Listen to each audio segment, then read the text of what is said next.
Hey guys, the real reason the Titanic sank. This is a story out of The Attractor Factor by Dr. Joe Vitale, but originally it was out of Neville Goddard's book From the Law and Promise.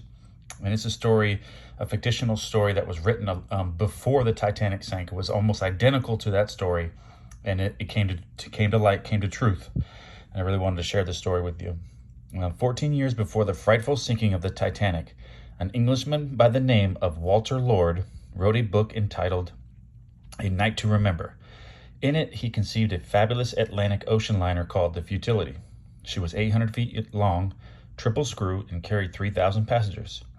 Believed to be unsinkable, the liner carried only a few lifeboats.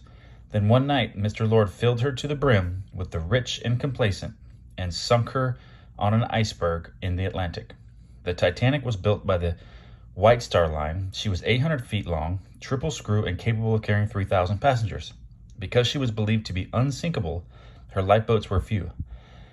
Completed 14 years after the fictitious futility was imagined, the Titanic sailed out of Southampton on her maiden voyage, filled to capacity with the wealth of Europe. 5 days later, the glorious ship struck an iceberg and sank on a cold April night. Neville goes on to point out that the work of fiction may in fact have created the disaster. The novel scripted the event. Neville goes on to say the following: I do not know the motive behind Mr. Lord's book, but I do know that the identical ship was built 14 years later and that it carried the same kind of a passenger list and went down in the same manner as the fictional ship. I tell you, there is no fiction. Tomorrow's world is today's fiction. Just as today's world is the fiction of yesterday. One man dreamed of talking to someone across space using only a wire, another of hearing music being played across the land in their own living room. Another desired light without the use of a candle. These desires have all come true, but when they were first conceived, they all were fictional, all unreal products of the imagination. This may seem preposterous or even insane at first glance. How can a novel written 14 years earlier create a disaster in real life? But Neville is revealing the power of a focused mind.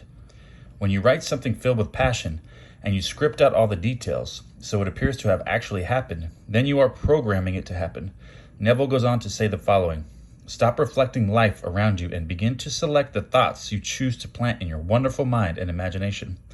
Single out the aspect of reality to which you want to respond. Be it success, health, dignity, or nobility, make it something wonderful, where you contribute to the good of society, the community, and the world. Feel the thrill of witnessing these from within, and you have planted your seed. You need not labor to produce your seeds, for they are already finished, waiting for you to encounter them in your community. Plant your seeds, and let others think they are bringing them into being. Keep the above in mind as you keep reading. All right, guys, this is the truth and the real reason the Titanic sank.